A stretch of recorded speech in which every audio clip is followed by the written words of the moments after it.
ஒரு கொலை, ஒரு சந்தேக நபர். ஆனால் உண்மை முழுசாக வேறு மாதிரி. போலீஸ் ஒரே ஒரு மனுஷனை தேடிக்கிட்டே இருந்தாங்க. ஆனால் உண்மையில் அப்படி ஒரு மனுஷனே இல்லை.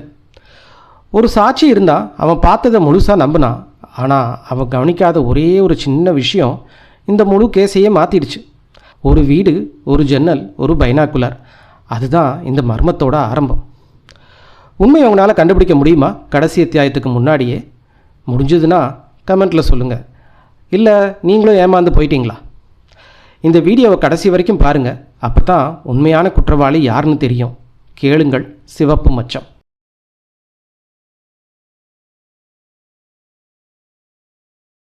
அத்தியாயம் 1. இயற்கையின் ஒரு எழுதப்படாத விதி மாதிரித்தான் எப்போ ஆதித்யன் மற்றும் அவன் மனைவி சத்யா இருவருக்கும் சின்ன சின்ன தம்பதியர் சண்டை ஆரம்பமானதோ நான் அப்படியே பக்கத்தில் உட்கார்ந்து ரசிப்பேன். ஆனால் அந்த சண்டை சாதாரண விஷயத்தில் இருந்தது. ஆண்கள் வெர்சஸ் பெண்கள் யார் மேல்னு போயிடுச்சோ அப்போ நான் கட்டாயமாக ஆதித்யன் பக்கம் நிற்கணும். நண்பன் கடமைன்னு சொல்லிக்கலாம். அதுக்கப்புறமாவும் நாங்கள் 2 பேர் சேர்ந்து பேசினாலும் எல்லா நேரமும் சத்யாவை ஜெயிக்க முடியாது. உண்மையாகவே சொன்னால் இந்த உலக வரலாற்றில் ஆண்கள் செய்த தவறுகள், குற்றங்கள் அது அளவுக்கு மீறி பதிவாகியிருக்கு. அதுக்கு எதிராக வாதம் பண்ணணுன்னா ரொம்ப கஷ்டம். கடைசியில் நாங்கள் தான் ஒத்துக்கிட்டு சரணடைய வேண்டி வரும்.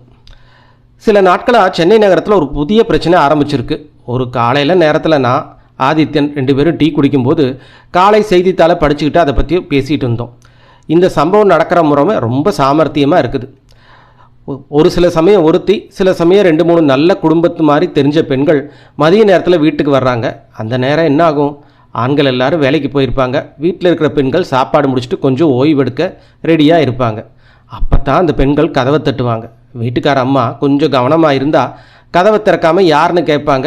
வெளியிலேருந்து ஒரு குரல், அக்கா நல்ல புடவை கொண்டு வந்திருக்கேன், ப்ளவுஸ் கொண்டு வந்திருக்கேன், ரொம்ப கம்மி விலை, வாங்கிக்கிறீங்களா? அந்த வீட்டுக்காரர் நினைப்பாங்க, ஓஹோ வியாபாரக்காரி போல் இருக்குன்னு. அவங்க கதவை திறந்த உடனே அந்த பெண்கள் உள்ளே நுழைஞ்சு கத்தி இல்லை பிஸ்டல் காட்டி வீட்டில் இருக்கிற பணம், நகை எல்லாத்தையும் எடுத்துகிட்டு போயிடுவாங்க. இந்த மாதிரி சம்பவங்கள் இதுக்கு முன்னாடி சில தடவை நடந்திருக்கு.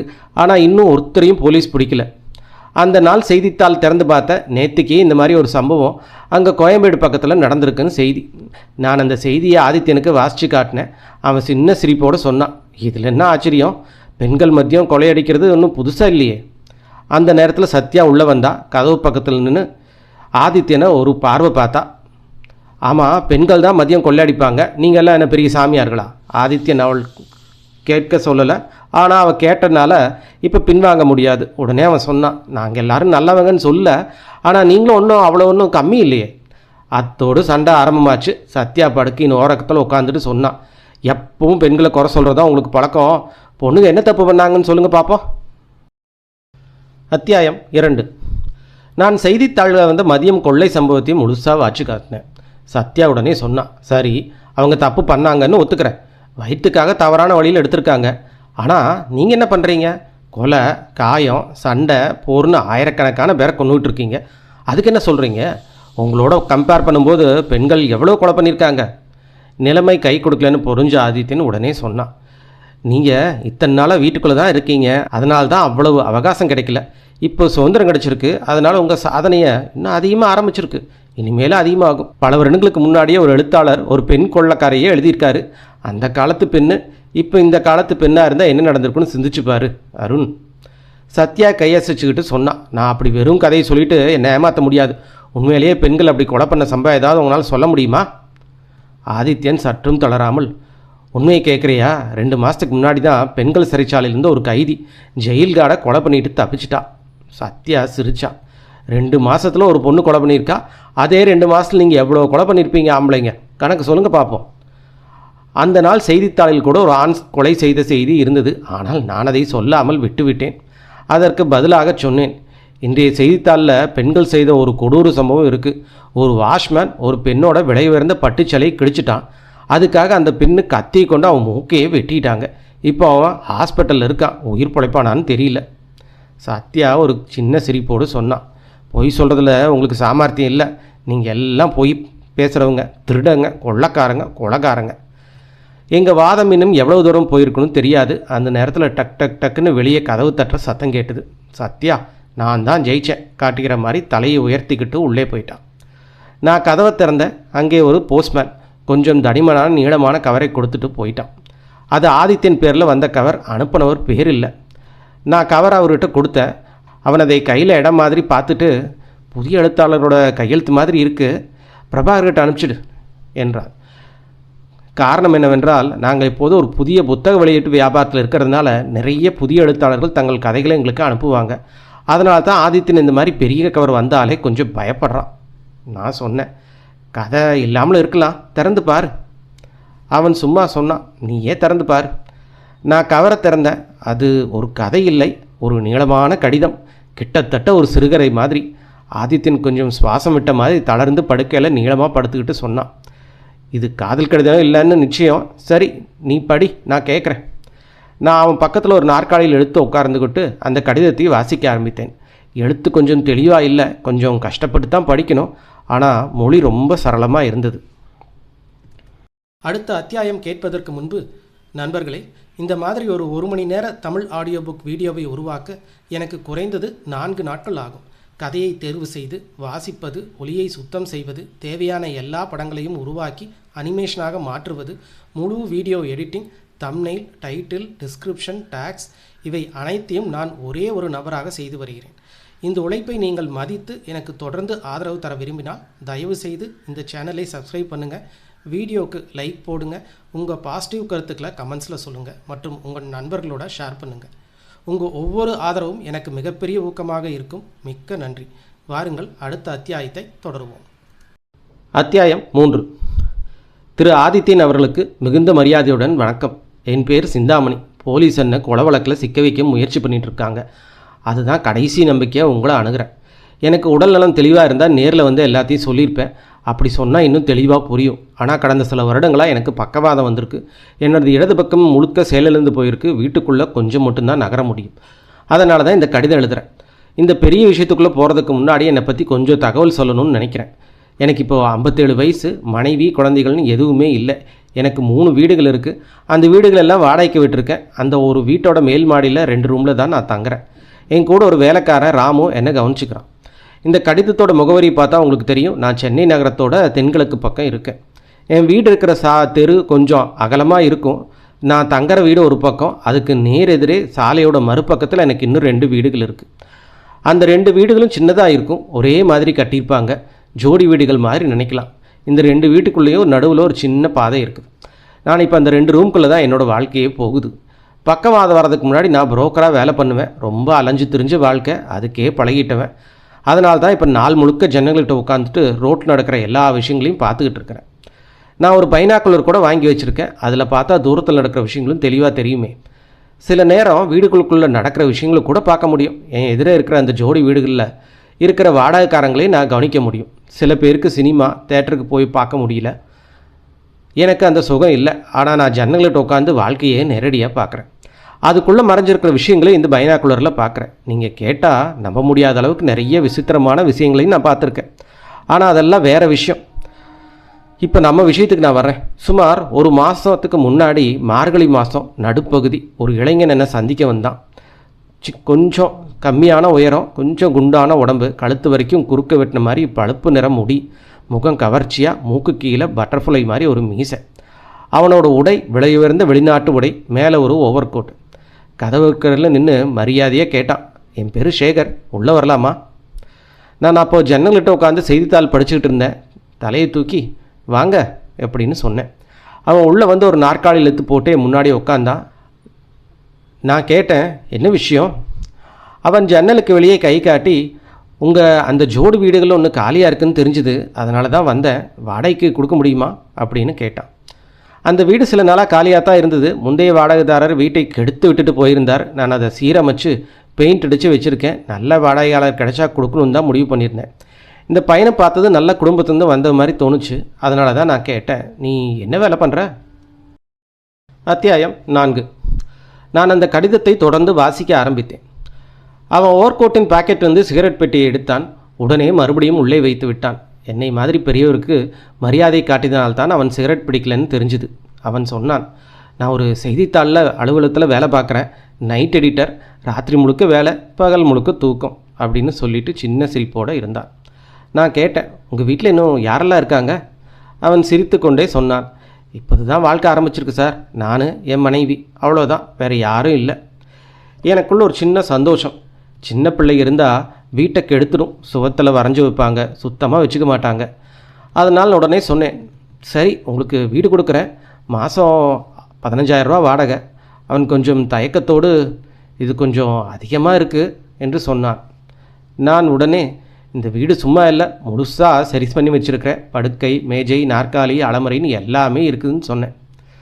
அவன் உடனே ஒத்துக்கொண்டு, சரி அப்படின்னா பரவாயில்ல, வீடை ஒரு முறை பார்த்துடலாமா என்று கேட்டான். நான் சாவியை கொடுத்தேன். சேகர் போய் வீடு பார்த்து விட்டு வந்தான். திரும்ப வந்து 17,000 ரூபாய் கொடுத்தான். இது ஒரு மாதம் அட்வான்ஸ் என்று சொன்னான். நான் ரசீது எழுதி கொடுத்து விட்டு கேட்டேன், எப்போ இருந்து குடி வர்றீங்க? அவன் சொன்னான், நாளைக்கு மாதம் 1 தேதி, ஆனால் வீடு காலியாக தானே இருக்குது, நீங்கள் அனுமதி கொடுத்தா இன்றைக்கே கூட வரலாம்.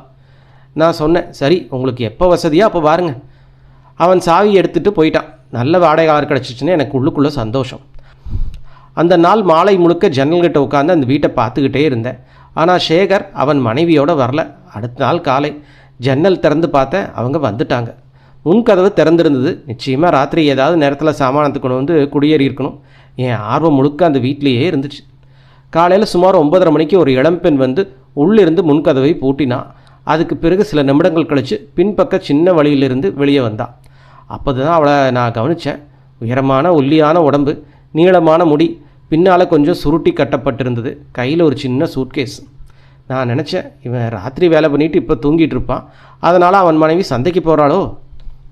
ஆனால் மதியம் முழுக்க கடந்து போச்சு, அவள் திரும்பவே இல்லை. மாலை சுமார் 4 மணிக்கு தான் அவள் திரும்பி வந்தா.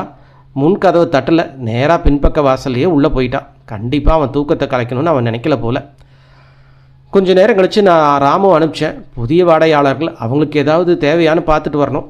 ஜன்னலிருந்து பார்த்தேன். ராமு கதவை தட்டுனா. அந்த பெண் கதவை திறந்தான். ராமுவோட கொஞ்சம் பேசிட்டு ஒரு தடவை தலையை தூக்கி என் ஜன்னல் பக்கம் பார்த்தா. அதுக்கப்புறம் ராமுவோட சேர்ந்து மேலே என்னை பார்க்க வந்தான். தூரத்துலேருந்து பார்த்துருக்கேன், இப்போது பக்கத்தில் பார்க்குறேன். அவள் ரொம்ப அழகாக இருந்தா, உயரமான உருவம். அத்தியாயம் 5. அவளை அருகில் பார்த்ததும் அவளுடைய தோற்றம் இன்னும் தெளிவாக தெரிந்தது. மெல்லிய உடல், எந்த அளவுக்கு அதிக பருமனாகவும் இல்லை. இடது கன்னத்தில் பருப்பு கரண்டி அளவுக்கு ஒரு சிவப்பு மச்சம். அது அவளுடைய முக அழகை இன்னும் அதிகப்படுத்தி காட்டியது.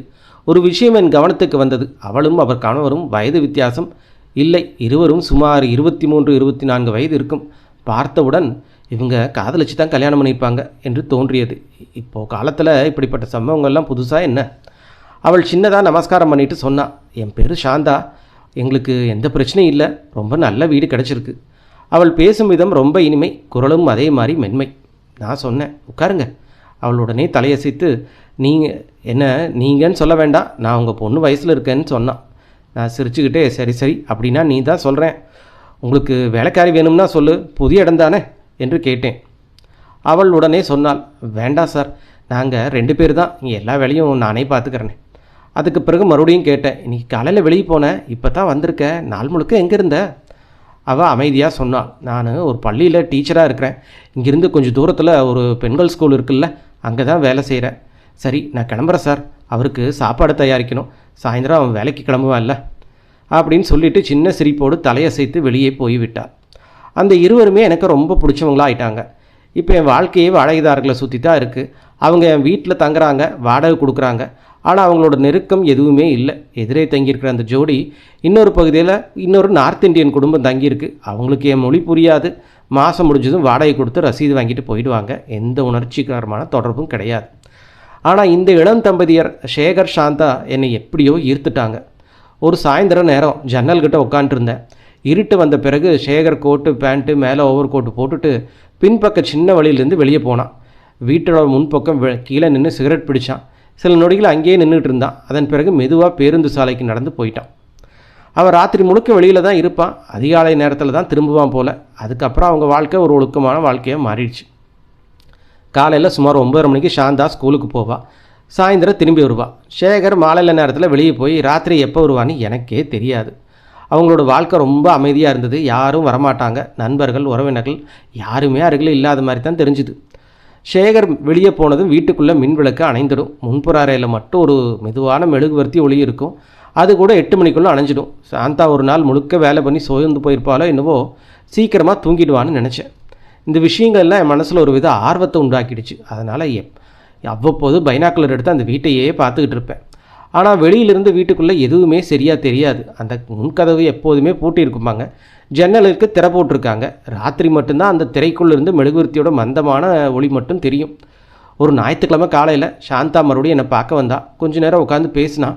நான் சற்றே மறைமுகமாக கேட்டேன், உன் கணவர் இன்னும் தூங்கிட்டு இருக்காரா என்ன? அவள் கொஞ்சம் வெக்கத்தோடு சிரிச்சுக்கிட்டு, ஆமாம், அவனுக்கு ராத்திரி முழுக்க தூக்கம் இல்லை, அதனால தான் சொன்னான். அத்தியாயம் 6. நான் சாந்தாட்ட கேட்டேன், நீ ராத்திரி வீட்டில் லைட் போடலன்னு பார்த்தேன், என்ன காரணம்? அவள் சற்றே அதிர்ச்சியுடன் என்னை பார்த்து சொன்னான், எனக்கு கண் கொஞ்சம் நல்லா இல்லை, அதிக வெளிச்சம் ரொம்ப நேரம் பார்க்க முடியாது, அவனுக்கு மறுபடியும் குறைஞ்ச வெளிச்சத்தில் பார்க்க முடியாது, அதனால் அவன் வெளியே போனதும் லைட்டெல்லாம் ஆஃப் பண்ணிவிட்டு வெறும் கேண்டில் மட்டும் ஏற்றிக்குவேன். நீங்கள் இதையுமா கவனிச்சிங்க? நான் சிரிச்சுக்கிட்டே சொன்னேன், ஆமாம், நான் காலையில் முதல் மாலை வரை இந்த ஜன்னல்கிட்ட தானே உட்காந்துருக்கேன். அவள் கொஞ்சம் பரிதாபத்தோடு, உங்களுக்கு வெளியே போக முடியாதே, சாரி, நான் அவ்வப்போது வந்து பேசிகிட்டு இருக்கேன், அவனையும் அனுப்புகிறேன் அப்படின்னு சொன்னான். இப்படியே நாட்கள் அமைதியாக போயிட்டு இருந்தது. ஒரு நாள் சாயந்தரம் நேரம் சேகரும் வேலைக்கு வெளியே என்னை சந்தித்து 2-3 வார்த்தை பேசிட்டு போயிட்டான். ஆனால் ஒரு நாள் நள்ளிரவு நடந்த ஒரு விஷயந்தான் எல்லாத்தையும் மாற்றிடுச்சு. எனக்கு பொதுவாக 9:30 மணிக்கு தூக்கம். ஆனால் எனக்கு ஒரு தூக்கமின்மை, அதாவது இன்சோம்னியா இருக்குது. சில சமயம் ராத்திரி முழுக்க கூட தூக்கம் வராது. 2 வாரத்துக்கு முன்னாடி அந்த நாள் வழக்கம் போல் படுத்தேன். ஆனால் தூக்கமே வரல. நைட்டு 12 மணி வரைக்கும் திரும்பி படுத்து பார்க்குறேன், எப்படியும் தூங்க முடியல. கடைசியாக எந்திரிச்சிட்டேன். ஒரு கப்பு சூடாக காஃபி குடித்தா தூக்கம் வரும்னு நினச்சேன். ஸ்டவ் ஏற்றி தண்ணியை கொதிக்க வச்சேன். ராமு என் அறைக்கு வெளியே கதவுக்கு பக்கத்தில் தூங்கிட்டு இருந்தான். அவனை எழுப்பலை. அது ஒரு குளிர்ந்த இரவு. ஜன்னல் மூடி இருந்தது. ஏதோ ஒரு உணர்வு என்னால் புரிஞ்சிக்க முடியல. நான் மெதுவாக ஜன்னலை திறந்து வெளியே பார்த்தேன். வெளியில் ரொம்ப அமைதி. சாலையில் ஒருத்தருமே இல்லை. எதிர இருக்கிற அந்த ஜோடி வீட்டுக்கு முன்னாடி தெருவிளக்கு மட்டும் எரிஞ்சிட்டு இருந்தது. வீட்டுக்குள்ளே முழுக்க இருட்டு. அந்த நேரம் ஒரு ஆள் மெதுவாக அந்த பாதையில் நடந்து வந்துக்கிட்டு இருந்தான். அவன் தலை முதல் முழங்கால் வரைக்கும் கருப்பு துணியால் மூடிட்டு இருந்தான். அந்த ஜோடி வீடுகளுக்கு முன்னாடி வந்து நின்னான். சுற்றிலும் பார்த்தான். யாருமே இல்லைன்னு கன்ஃபார்ம் பண்ணதுக்கப்புறம் அடுத்த நொடி விரைவாக அந்த 2 வீட்டுக்குள்ளுக்கு இருக்கிற சின்ன சந்தில் நுழைஞ்சு மறைஞ்சிட்டான். அதுக்கப்புறம் சில வினாடிகள் சேகர் வீட்டுக்குள்ளேருந்து ஒரு முறை மின்விளக்கு எரிஞ்சது. உடனே அணைஞ்சது. நான் காஃபி குடிக்கிறதுக்கு போது யோசித்தேன், யார் அந்த ஆள்? அவன் நடத்த முழுக்க ஒரு சந்தேகம் இருந்தது. அந்த வழி மற்ற வீட்டுக்கு போகலாம், ஆனால் அங்கே இருக்கிற குடும்பம் ராத்திரி கதவை பூட்டி தூங்கிடுவாங்க. அதனால் அந்த ஆள் கண்டிப்பாக சேகர் வீட்டுக்கு தான் போயிருக்கணும். சேகர் ராத்திரி வீட்டில் இருக்கிறதில்ல. சாந்தா மட்டும்தான் தனியாக இருப்பா. அந்த நேரத்தில் ஒரு மர்மமான ஆளாக இப்படி ஒளிஞ்சு வர்றான். இதுக்கு என்ன அர்த்தம்? என் மனசு உடனே ஒரு கெட்ட எண்ணத்துக்கு போயிடுச்சு. சாந்தா நல்ல பொண்ணுன்னு தான் நினச்சேன். ஆனால் இந்த காலத்தில் முகத்தை பார்த்து யாரையும் நம்ப முடியல போல இருக்கு. அடுத்த நொடி நான் என்னையே யோசிக்கிறத நிறுத்திக்கிட்டேன். அவங்க வாழ்க்கை, அவங்க விஷயம், எனக்கு என்ன? எனக்கு முக்கியம் வாடகை சரியாக வரணும். ஒரு நிமிஷம், இந்த ஆள் எப்போ வெளியே வர்றான்னு பார்த்துடலாமா அப்படின்னு நினச்சேன். ஆனால் காஃபி குடிச்சனால கொஞ்சம் தூக்கம் வந்தது. இப்போ தூக்கத்துக்கு எடுத்தால் முழு ராத்திரியும் முழிச்சிருக்கணும் அப்படின்னு நினச்சி நான் படுத்துக்கிட்டேன். அந்த சம்பவத்துக்கு அப்புறம் 2 வாரங்கள் கடந்து போச்சு. அதுக்கப்புறம் போன ஞாயிற்றுக்கிழமை சேகரை வந்து வாடகை கொடுத்துட்டு போனான். அதுக்கப்புறம் பெருசாக எதுவுமே நடக்கலை. அந்த இரவு வந்த மர்மமான ஆளுகளை பற்றியும் நான் சேகர்கிட்ட ஒன்றுமே நான் கேட்கல. அத்தியாயம் 7. நான் அந்த கடிதத்தின் கடைசி பகுதியை வாசிக்க ஆரம்பித்தேன். அதுக்கப்புறம் என்ன நடந்துச்சோ எல்லாம் தெரியல. ஆனால் முந்தா நேற்று நைட்டு நடந்த விஷயந்தான் எல்லாத்தையுமே தலையில மாற்றிடுச்சு.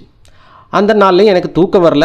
நைட்டு வரைக்கும் புரண்டு படுத்தேன். ஒன்றும் உபயோகம் இல்லை. மறுபடியும் எந்திரிச்சு காஃபி போட ஸ்டவ் ஆன் பண்ணேன். ஏதோ ஒரு எண்ணம் வந்தது. மறுபடியும் ஜன்னலை திறந்து வெளியே பார்த்தேன். அந்த ஆள், அந்த கருப்பு துணி போர்த்திய ஆள், அவன் எனக்காகத்தான் காத்திருந்த மாதிரி தோணுச்சு. அவன் மெதுவாக பாதையிலிருந்து வந்து அந்த சின்ன வழிக்குள்ளே நுழைய போகிற இடத்துல சற்று ஒழிஞ்சுக்கிட்டான். அதே நேரம் அதே திசையில் இன்னொரு ஆள் வந்தான். அவன் கழுத்தில் ஒரு கம்பளி மாதிரி அவன் ஒரு துணி இருந்துச்சு. அவன் அந்த சின்ன வழியில் வாயில் வர்றதுக்கு நின்று சுற்றியும் பார்த்தான், யாரையோ தேடுற மாதிரி.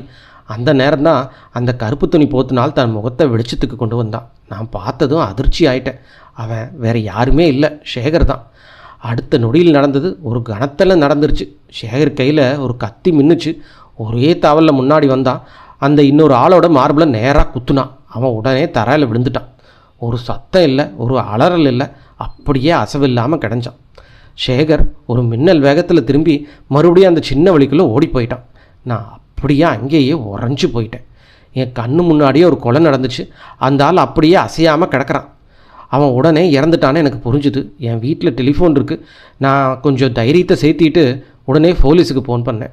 எங்கள் போலீஸ் ஸ்டேஷன் பக்கத்தில் தான் இருக்குது. 5 நிமிஷத்தில் போலீஸ் வந்துட்டாங்க. நான் நடந்தது முழுக்க சொன்னேன். அதுக்கப்புறம் போலீஸ் அந்த சேகர் வீட்டை சுற்றி முடித்தாங்க. ஆனால் அங்கே சேகர் இல்லை. சாந்தா தூங்கிட்டு இருந்தா. அவளுக்கு எதுவுமே தெரியல. சேகர் அந்த பின்பக்க கதவு வழியாக வீட்டுக்குள்ளே வந்திருப்பான் போல இருக்கு. அவன் ட்ரெஸ்ஸை மாற்றிட்டு சாந்தாவை எழுப்பாமல் மறுபடியும் தப்பிச்சு ஓடி போயிட்டான். அந்த ராத்திரி அந்த சாவு அடையாளம் தெரியல. பின்னாடி தான் தெரிஞ்சுது. அந்த செத்துப்போன அடாவளு பேர் வித்யாசாகர். அவர் ஒரு போலீஸ் ஆஃபீஸர். வெளியூர்லேருந்து இங்கே வந்திருக்காரு. இப்போது நிலைமை என்னன்னா, சேகர் வீட்டில் போலீஸ் வந்து காத்துக்கிட்டு இருக்காங்க. சேகர் இன்னும் கிடைக்கல. போலீஸ் அடிக்கடி வந்து சாந்தாவையும் விசாரிக்கிறாங்க. ஆனால் அவள் பாவம், அவளுக்கு எதுவும் தெரியல. நான் கூட அவளை சந்தேகப்படுறதுக்கு இப்போ வெக்கப்படுறேன். இப்போ தான் புரியுது அந்த இரவு வந்த மர்மமான ஆள் சேகர் தான். ஆனால் இப்போ ஏன் நிலமை தான் மோசமாக இருக்குது. சேகர் ஏன் அந்த கொலையை பண்ணான்னு எனக்கு தெரியல. ஆனால் ஒவ்வொரு நாளும் ஒவ்வொரு மணி நேரத்துக்கு ஒரு புது போலீஸ் வந்து என்னை விசாரிச்சுக்கிட்டே இருக்கிறாங்க. நான் நடக்க முடியாத பலவீனமான மனுஷன். ஆனால் போலீஸ் என்னையே சந்தேகப்படுற மாதிரி தான் இருக்குது. இது என் தப்பில் என்னன்னா, சேகர் என்னோட வாடகையாளர். நான் அந்த கொலைக்கு சாட்சி. இப்போது உங்ககிட்ட கையேந்தி கேட்குறேன், தயவு செஞ்சு இந்த பிரச்சனையிலேருந்து என்னை காப்பாற்றுங்க. என் வாழ்க்கையே கஷ்டமாயிடுச்சு. போலீஸ் ஒரு நாள் என்னை பிடிச்சி கொண்டு போயிட்டா நான் அதை தாங்கிக்கவே முடியாது. என்கிட்ட பணம் இருக்குது. நீங்கள் என்னை காப்பாற்றினா நான் உங்களை அதை திருப்திப்படுத்துவேன். தயவு செஞ்சு எவ்வளோ சீக்கிரம் முடியுமோ அவ்வளோ சீக்கிரம் வந்து இந்த போலீஸ் தொந்தரவுலேருந்து என்னை காப்பாற்றுங்க. அத்தியாயம் 8. நான் அந்த கடிதத்தின் கடைசி வரிகளையும் வாசித்து முடித்தேன். நீங்கள் எனக்கு அது உதவி செஞ்சால் நான் என்றைக்குமே உங்களுக்கு நன்றியுடையவனாக இருப்பேன். இப்படிக்கு உங்கள் சிந்தாமணி. கடிதம் முடிந்ததும் ஆதித்யன் என் கையிலிருந்து அதை வாங்கி கொண்டு அமைதியாக மீண்டும் படிக்க ஆரம்பித்தான். அவன் முகத்தில் ஒரு சின்ன சிரிப்பு. ஏதோ அவனுக்கு மட்டும் புரிகிற விஷயம் கிடைத்த மாதிரி. நான் கொஞ்ச நேரம் இன்னொரு கப் டீ எடுக்க கிச்சன் பக்கம் போனேன். அதோடு சத்யாவும் இன்னும் கொஞ்சம் கோபத்தில் இருந்ததால் அவளை சமாதானப்படுத்தணும்னு நினச்சேன். சுமார் அரை மணி நேரம் கழித்து திரும்பி வந்த ஆதித்யனும் அதே கடிதத்தோடையே உட்கார்ந்து கொண்டிருந்தான். ஆனால் அவன் முகத்தில் தெளிவான ஒரு சிரிப்பு. இப்போ நான் கேட்டேன், என்னடா இப்படி சிரிக்கிற? அவன் சிரிச்சுக்கிட்டே சொன்னான், இந்த விஷயம் கொஞ்சம் ஃபன்னியாக இருக்குது. சிந்தாமணி ஒரு பெரிய தப்பு பண்ணியிருக்காரு. சேகர் வீட்டில் லைட் எப்போ அணைஞ்சதுன்னு அவர் சரியாக கவனிக்கல. நான் உடனே கேட்டேன், அது உனக்கு எப்படி தெரியும்? ஆதித்யன் சற்றே அமைதியாக, என் கணக்கு சரின்னா அவர் கண்டிப்பாக தப்பு பண்ணியிருக்காரு. இன்னும் ஒரு தப்பு இருக்குது, ஆனால் அது அவரால் தவிர்க்க முடியாது அப்படின்னு சொல்லிட்டு மறுபடியும் சிரித்தார். பிறகு திடீர்னு சீரியஸாக மாறிட்டு சொன்னான், அருண், சிந்தாமணி வீட்டில் டெலிஃபோன் இருக்குன்னு தெரியும். அவரோட நம்பரை கண்டுபிடிச்சி உடனே கால் பண்ணு. ஒரு முக்கியமான கேள்விக்கு பதில் தேவை. சேகர் குரல் எப்படி இருக்குன்னு கேளு. நான் சிரிச்சுக்கிட்டேன். சரி, ரொம்ப முக்கியமான கேள்வி போல தான் இருக்குது. வேறு ஏதாவது கேட்கணுமா? அவன் தலையசைத்தான். வேறு எதுவும் வேண்டாம். அவரை நிம்மதியாக இருக்க சொல்லு. நான் உடனே வர்றேன்னு சொல்லு. நான் உடனே கால் பண்ணி திரும்பி வந்து சொன்னேன், சேகர் குரல் கொஞ்சம் உடஞ்ச மாதிரி கரகரப்பாக இருக்குன்னு சொன்னார். ஆதித்யன் உடனே சொன்னான், அப்படியா? அப்படின்னா என் சந்தேகம் சரிதான். இப்போ எந்த டவுட்டும் இல்லை. நான் கொஞ்சம் கிண்டலாக கேட்டேன், நீ என்ன கண்டுபிடிச்சேன்னு உனக்கு தான் தெரியும். ஆனால் சிந்தாமணியோட குரலும் கொஞ்சம் அதே மாதிரி தான் இருந்துச்சு. ஆதித்யன் சிரித்து, அதில் என்ன ஆச்சரியம்? அவருக்கு பக்கவாதம் இருக்குது. அது போலீஸ் மேலே பயம் வேறு. குரல் அப்படி தான் இருக்கும். சரி வா, கிளம்பலாம். வேலை முடிச்சுட்டு வந்து மதியானம் சாப்பிடலாம் என்று கிளம்பினான். சிந்தாமணி வீடு இருக்கும் தெரு புதிதாக அமைக்கப்பட்ட அகலமான சாலை. நகரத்தின் ஓரப்பகுதியில் என்பதால் கொஞ்சம் அமைதியான இடம். சேகர் தங்கியிருந்த வீடு போலீஸ் காவலில் இருந்ததால் அதை ஈஸியாக கண்டுபிடிச்சிட்டோம். அதுக்கு ஆப்போசிட்டில் தான் சிந்தாமணி தங்கியிருந்த 2 மாடி வீடு. நாங்கள் மேலே ஏறி கதவுக்கு வந்தோம். நாங்கள் தட்டுறதுக்கு முன்னாடியே வேலைக்கார ராமு கதவை திறந்து பக்கத்தில் நின்னான். நாங்கள் உள்ளே போனோம். ஜன்னல்கிட்ட சிந்தாமணி சார் ஒரு நாற்காலியில் உட்காந்துருந்தார். எங்களை பார்த்த உடனே ஆர்வமாக முன்னாடி வந்து கேட்டார், ஆதித்யன் சார், ரோட்டில் வரதை பார்த்ததுமே உங்களை கண்டுபிடிச்சிட்டேன், வாங்க என்று சொன்னார். ராமு 2 நாற்காலிகளை கொண்டு வந்து வைத்தான். நாங்கள் அமர்ந்தோம். டெலிஃபோனில் குரல் கேட்டதால் நான் ஒரு மாதிரி கற்பனை செஞ்சிருந்தேன். ஆனால் உண்மையில் சிந்தாமணி அதை விட வேறு மாதிரி இருந்தார். கருப்பாகவும் கொஞ்சம் பருமனாகவும் இருந்தார். உட்கார்ந்தபடி பார்த்தனால அவருக்கு பக்கவாதம் இருக்கிறது அப்படின்னு கூட தெரியாத அளவுக்கு சாதாரணமாக தான் இருந்தார். அத்தியாயம் 9. அந்த அறையில் ஒரு சிறிய மேஜின் மேல் ஒரு விலை உயர்ந்த பைனாக்குலர் வைக்கப்பட்டிருந்தது. சிந்தாமணி நம்மை பார்த்து மரியாதையாக கேட்டார், முதல்ல என்ன குடிப்பீங்க சொல்லுங்கள், டீயா காஃபியா? ஆதித்யன் உடனே சிரித்து கொண்டு, இப்போது எதுவும் வேண்டாம், போலீஸ் இன்னைக்கு உங்களை விசாரிக்க வந்தாங்களா கேட்டார். அதற்கே சிந்தாமணி கொஞ்சம் சோர்வோடு பேச ஆரம்பித்தார். வந்தாங்களா நான் கேட்குறீங்க? அந்த இன்ஸ்பெக்டர் ஒரே நேரத்தில் என்னையும் இந்த வீட்டில் இருக்கிற சாந்தாவையும் மாறி மாறி விசாரிக்கிறான். அவங்களுக்கு என்ன வேணும்னு எனக்கே புரியல. அதே கேள்வியை ஒரு 50 தடவை கேட்குறான். எனக்கு பக்கவாதம் இருக்குது. நான் படிக்கட்டில் கீழே இறங்கி போக முடியுமா? பைனாக்குலர் எதுக்கு வச்சுருக்கேன்? சேகர் வீடு ஏன் கொடுத்தேன்னு இப்படி ஏகப்பட்ட கேள்வி கேட்டு உயிரை எடுத்துட்டாங்க. தயவு செஞ்சு நீங்கள் தான் என்னை காப்பாற்றணும்னு ஆல்மோஸ்ட் கெஞ்சுற மாதிரி ஆனிட்டார். ஆதித்யன் அமைதியாக, கவலைப்படாதீங்க, எல்லாம் சரியாயிடும். ஆனால் முதல்ல அந்த இன்ஸ்பெக்டரை பார்க்கணும், அவர் இங்கே இருக்காரா அப்படின்னு சொல்லிக்கிட்டே இருந்தான். அதே நேரத்தில் கதவுக்கு முன்னாடி அந்த இன்ஸ்பெக்டரே வந்து நின்னார். அவரை பார்த்ததுமே ஆதித்யனுக்கு உடனே பழைய நினைவுகள்லாம் வந்துருச்சு போல். 10-12 வருஷங்களுக்கு முன்னாடி இவரோட பரிச்சயம் இருக்குது. அப்போ இவர் சின்ன அதிகாரி, இப்போ பெரிய இன்ஸ்பெக்டராக உயர்ந்திருக்கார். உடம்பு மெலிந்து நீளமாக கம்பி மாதிரி. ஆனால் கண்களில் அதே சந்தேக பார்வை, எதையுமே நம்பாத தன்மை இன்னும் மாறலைன்னு புரிஞ்சுது. அவர் கதவு வாசலில் நின்னபடியே நம்மளை கூர்மையாக பார்த்துக்கிட்டு இருந்தார். பிறகு உள்ளே வந்து உலர்ந்த குளரில் சொன்னார், ஆதித்யன் சார் போல இருக்கு. ஆதித்யன் சிரித்துக்கொண்டே, அப்படியா, இன்னும் மறக்கலை. சரி, உங்கள் குற்றவாளி அந்த சேகர் பிடிச்சிட்டிங்களா என்று கேட்டார். இன்ஸ்பெக்டர் ஒரு தடவை சிந்தாமணியை சந்தேகத்தோடு பார்த்தார். பிறகு சொன்னார், இன்னும் பிடிக்கல, ஆனால் எங்கே போயிடுவான், சீக்கிரமாக பிடிச்சிடுவோம். ஆனால் நீங்கள் இங்கே என்ன வேலைக்காக வந்திருக்கீங்க ஆதித்யன்? ஆதித்யன் சும்மா அமைதியாக, சிந்தாமணி என்னோட கிளைண்ட்டு, அவரோட வீட்டில் இந்த சம்பவம் நடந்திருக்கு. அவரோட வாடையாளர் தான் கொலையாக செஞ்சுருக்கான். ஆனால் நீங்கள் அவரை அன்னெசரியாக டிஸ்டர்ப் பண்ணுறீங்க, அதனால தான் அவர் என்ன அழைச்சிருக்கார் அப்படின்னு சொன்னான். இன்ஸ்பெக்டர் கண்களை சுருக்கி ஆதித்யனை பார்த்தார். ஒரு நிமிஷம் அவர் மனசில் ஏதோ யோசனை நடந்தது போல் இருந்தது. இவனை இப்போது வெளியே தள்ளலாமான்னு யோசிச்சுட்டு இருந்திருப்பார் போல். ஆனால் அடுத்த நொடியே அவரோட டோன் மாறிச்சு. அவர் கொஞ்சம் மெதுவாக நெருங்கி அமைதியாக சொன்னார், ஒரு நிமிஷம் வெளியே போகலாமா, கொஞ்சம் பேசணும். வாங்க என்று ஆதித்யன் உடனே எழுந்தார். நாங்கள் 3 பேரும் அறைக்கு வெளியே இருந்த நீண்ட வராந்தாவின் ஓரத்துக்கு போய் நின்றோம். அங்கே இன்ஸ்பெக்டர் முகத்தில் ஒரு கட்டாய சிரிப்பை கொண்டு வந்துட்டு மெதுவாக சொன்னார், பாருங்கள் ஆதித்யன் சார், உங்களுக்கு பெரிய மேலிடத்து கனெக்ஷன்லாம் இருக்குது. நீங்கள் வந்து இந்த கேஸில் கையை வைக்க நினச்சா நான் தடுக்க முடியாது. ஆனால் ஒரே ஒரு சின்ன ரிக்வெஸ்ட்டு, சிந்தாமணிக்கு உதவி பண்ணாதீங்க. என் சந்தேகம் என்னென்னா, அவனும் அவனோட வேலைக்காரனும் இந்த சம்பவத்தில் எங்கேயோ இன்வால்வ் ஆகியிருக்காங்க. ஆதித்யன் அமைதியாக கேட்டுக்கொண்டே இருந்தான். ஒரு நொடி கூட அவன் முகத்தில் மாற்றமில்லை. அதன் பிறகு மெதுவாக கேட்டான், அப்படியா, அப்போ யார் கொலை பண்ணியிருக்கான்னு உங்களுக்கு தெரியுமா? அத்தியாயம் 10. ஆதித்யன் கேட்ட கேள்விக்கு இன்ஸ்பெக்டர் சிரித்துக்கொண்டே பதில் சொன்னார். கொலை செஞ்சது சேகர் தான், அதில் சந்தேகம் இல்லை. ஆனால் இந்த கிழவருக்கும் இதில் சம்மந்தப்பட்டவர் தான். ஆதித்யன் உடனே எதிர்கேள்வி கேட்டான், அப்படின்னா அந்த கிழவர் இதில் இருந்திருந்தால் சேகர் மேலே மட்டும் ஏன் குற்றம் சுமத்துறீங்க? இன்ஸ்பெக்டர் சற்று நெருடலோடு பதில் கூறினார். அதுதான் அவர் யோசனை. சேகரை சிக்க வச்சுட்டு அவர் மட்டும் தப்பிக்க நினைக்கிறார் என்று கூறினார். அதற்கே ஆதித்யன் கொஞ்சம் எரிச்சலோட, சாரி இன்ஸ்பெக்டர், இந்த கேஸ் பற்றி உங்களுக்கு இன்னும் புரியவே இல்லை என்று நேராக சொன்னார். அந்த வார்த்தை கேட்டவுடன் இன்ஸ்பெக்டர் புருவம் சுருக்கி, இதோட அர்த்தம் என்ன அப்படின்னு கேட்டார். ஆதித்யன் மெதுவாக, அது அப்புறம் சொல்கிறேன், முதல்ல என் கேள்விக்கு பதில் சொல்லுங்கள். கொலைக்கு பயன்படுத்தின கத்தி கிடச்சிதா? இல்லை, சேகர் அதை எடுத்துகிட்டு தப்பிச்சிருக்கான் என்று இன்ஸ்பெக்டர் சொன்னார். சேகர் விட்டு சர்ச் பண்ணிங்களா? ஏதாவது க்ளூ கிடச்சிதா?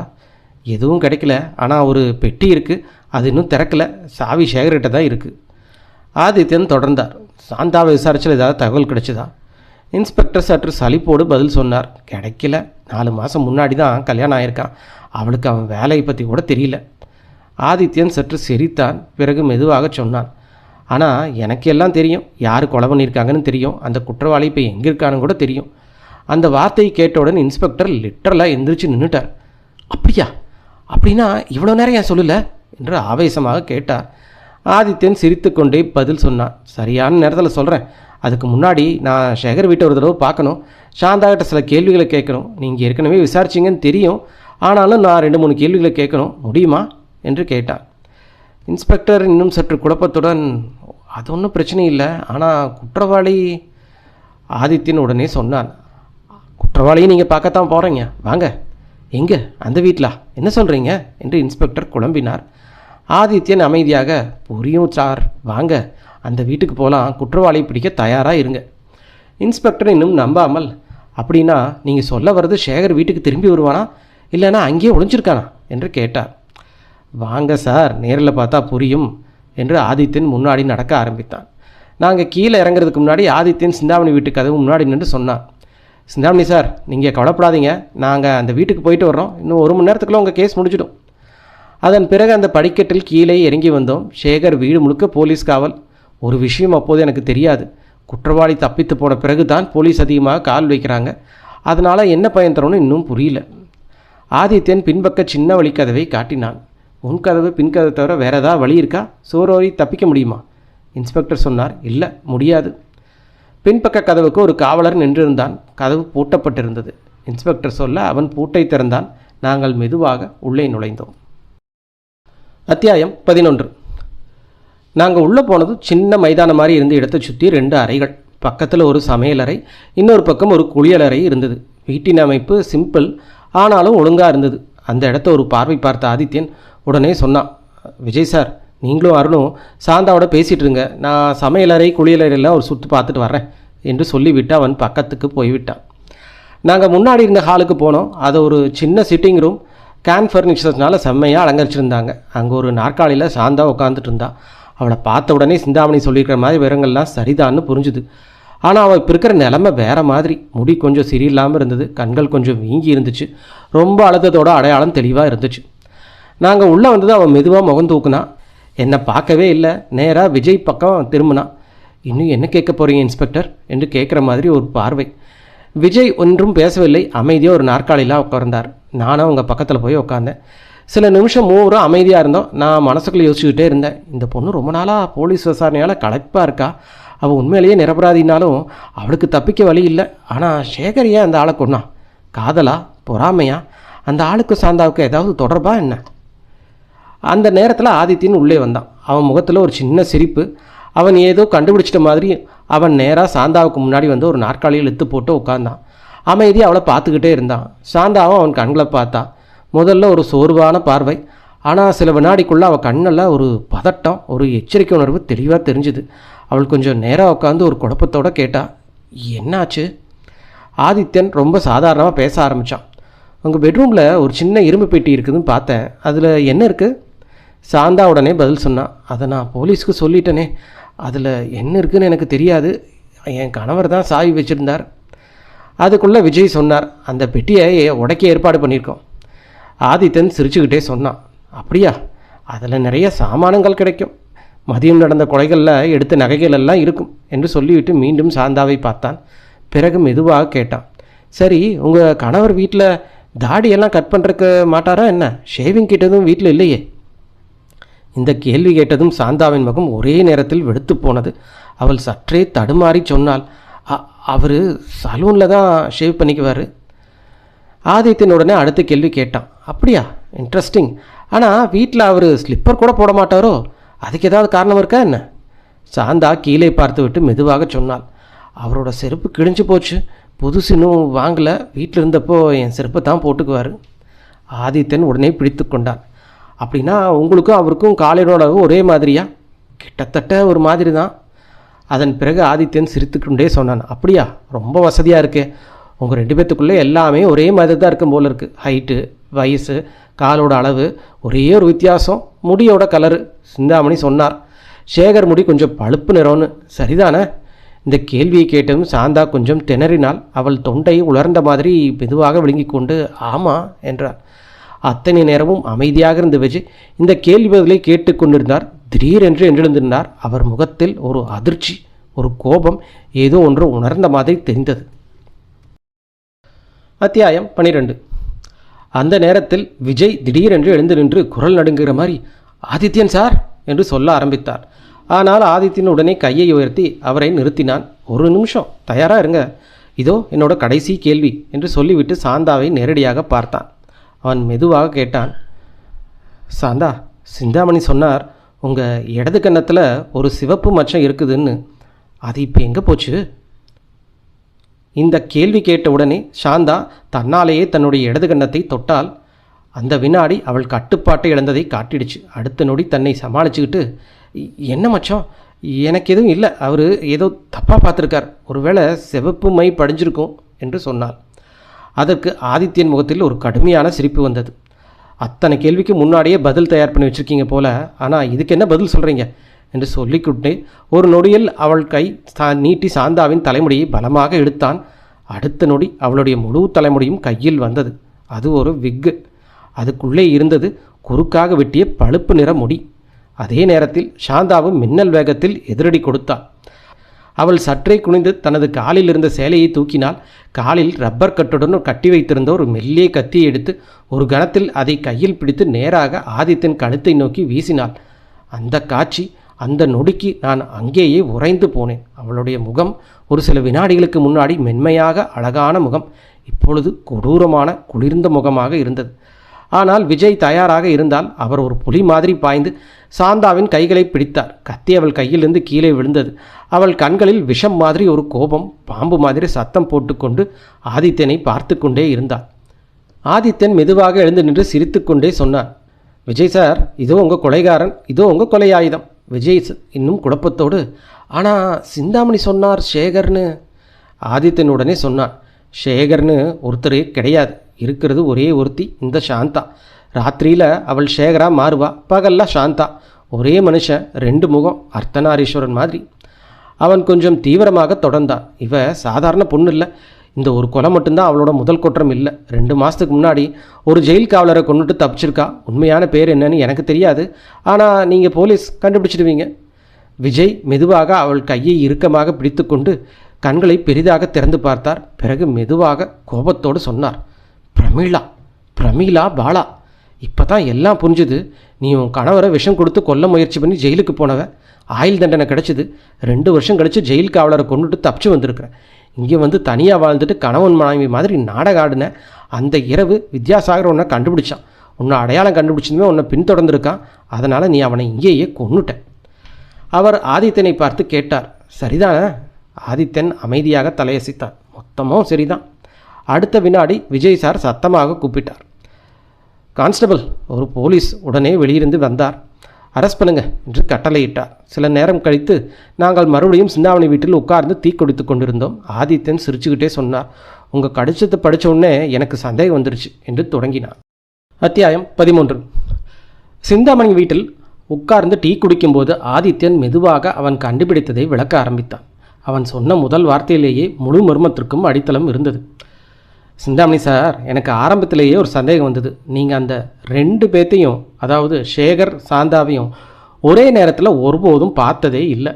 பைனாக்குலரில் இருந்தும் கூட அந்த வீட்டுக்குள்ளே என்ன நடக்குதுன்னு சரியாக கவனிக்க முடியல. ஏன், இதுதான் முதல் க்ளூ. ஒருத்தன் குள்ளமா, ஒருத்தி உயரமா, இது எல்லாமே பார்த்தா ஆப்வியஸாக இருக்கும். ஆனால் நீங்கள் சந்தேகப்படவே இல்லை, அதுவே முக்கியம். அவன் கொஞ்சம் முன் வந்து விளக்கினான். அவங்க எப்போதுமே முன்கதவு வழியாக வரவே மாட்டாங்க. எப்பவுமே பின்பக்க சின்ன வழி தான். அந்த ஆள் பேசுகிற குரலும் கொஞ்சம் உடஞ்ச மாதிரி இருந்தது. ஏன், இது எல்லாமே சேர்த்து பார்த்தா எங்கேயே ஒரு நாடகம் நடக்குதுன்னு புரிஞ்சுது. பிறகு அவன் நேராக முக்கிய விஷயத்துக்கு வந்தான். ஜெயிலிருந்து தப்பிச்சு வந்த பிறகு பிரமீளாவுக்கு 2 விஷயம் தேவைப்பட்டது. ஒன்று மாறுவேஷம், இன்னொன்று பணம் சம்பாதிக்கிற வழி. அவளோட இயல்பான முடி நிறம் பழுப்பு, அது யாரையுமே எளிதாக கவரும். அதனால் அவள் முடிய வெட்டி ஆண் வேஷம் போட்டுக்கிட்டான். ஆனால் மதியம் கொள்ளை அடிக்கணும்னா பெண் மாதிரி தான் இருக்கணும். அதனால் அவள் ஒரு நல்ல குவாலிட்டியாக விக்கு வாங்கி வச்சுக்கிட்டா. எங்கே வெட்டுனா எங்கே வாங்கினா அப்படிங்கிறது எனக்கு தெரியாது. ஆனால் அங்கிருந்து தான் அவளோட டபுள் லைஃப் ஆரம்பிச்சது. ஆதித்யன் சிரித்து கொண்டே தொடர்ந்தான், இப்போது குளிர்காலம், பெண்களுக்கு ஆண் மாதிரி வேஷம் போட ரொம்ப ஈஸி. அவள் மூக்குக்கு கீழே சின்னதாக ஒரு மீசை ஒட்டி கோட்டு பேண்ட்டு மேலே ஓவர் கோட் போட்டுவிட்டு உங்கள் வீட்டுக்கு வாடகைக்கு கேட்டான். அவரோட குரல் பெண் மாதிரி தெரியாமல் இருக்க கொஞ்சம் உடஞ்ச மாதிரி பேசினான். சென்னை மாதிரி பெரிய நகரத்தில் மாறுவேஷம் வாழ்றது ரொம்ப ஈஸி. யாரும் யாரை பற்றியும் கவலைப்பட மாட்டாங்க. ஆனால் அவள் ஒரு விஷயத்தை கவனிச்சா, நீங்கள் எப்பவுமே ஜன்னல்கிட்ட உட்காந்துக்கிட்டு இருப்பீங்க, உங்ககிட்ட பைனாக்குலர் இருக்குதுன்னு. அதனால் அவள் ரொம்ப கவனமாக இருக்கணும். நீங்கள் தூங்கின பிறகு தான் அவள் அந்த வீட்டுக்கு வந்து தன்னோட செட்டில் ஆனால். அவள் ஒரே ஒருத்தி தான் வந்தா. ஆனால் நீங்கள் நினச்சது 2 பேர் வருவாங்கன்னு. அவளோட கூட சின்ன இரும்பு பெட்டி இருந்தது. அதுதான் அவள் கொள்ளையடித்த பொருட்களை வைக்கிறதுக்கு. அதை பெட்ரூமில் வச்சுருந்தான். அதுக்கப்புறம் அவள் வாழ்க்கை ரொட்டீனாக ஆகிடுச்சு. காலையில் அவள் டீச்சர்னு வெளியே சொல்லிட்டு போவா. உண்மையில் மதியம் கொள்ளையடிக்க போவா. ஈவினிங் திரும்பி வந்து மறுபடியும் இரவு நேரத்தில் ஆண் வேஷம் போட்டுட்டு வெளியே போவா, உங்களை ஏமாத்துறதுக்கு. வீட்டில் மின்விளக்கு அணைத்து மெழுகுவர்த்தி வச்சு வெளியே போவா. மெழுகுவர்த்தி அணைந்தது நீங்கள் சாந்தா தூங்கிட்டான்னு நினைப்பீங்க. ஆனால் உண்மை என்னென்னா அவள் வெளியே போயிருக்கா. நீங்கள் ஒரு முக்கியமான விஷயத்தை கவனிக்கல. மின்விளக்கு அவள் வெளியே போகிறதுக்கு முன்னாடியே அணைக்கப்பட்டுடுதுன்னு. ஆதித்யன் இங்கே கொஞ்சம் சிரிச்சான். நீங்கள் சந்தேகப்படலை, அந்த டீட்டெயில் உங்களுக்கு மிஸ் ஆகிடுச்சு. தொடர்ந்தான், நீங்கள் தூங்கினப்புறம் அவள் மீண்டும் வீட்டுக்கு திரும்புவா. அதுக்குள்ளே அவள் ஓவர் கோட்டுக்குள்ளே ஒரு கம்பளி மாதிரி போர்வை வச்சுருப்பா. வெளியே போகும்போது அதை மறைச்சி வச்சு திரும்பும்போது அதை போத்திக்கிட்டே வருவாள். அதனால தான் அந்த ராத்திரி நீங்கள் இருக்கும்போது வேற ஒரு ஆள் வந்திருக்கான்னு நினச்சிங்க. அங்கே ஆதித்யன் சற்று சீரியஸாக சொன்னான், இது எல்லாமே நல்லா தான் போயிட்டு இருந்தது. ஆனால் ஒரு நாள் அவளுக்கு பெரிய பிரச்சனை வந்தது. அந்த போலீஸ் அதிகாரி வித்யாசாகர் அவள் முன்னாடியே பார்த்தவன். சென்னை வந்து அவளை மறுபடியும் பார்த்தான்.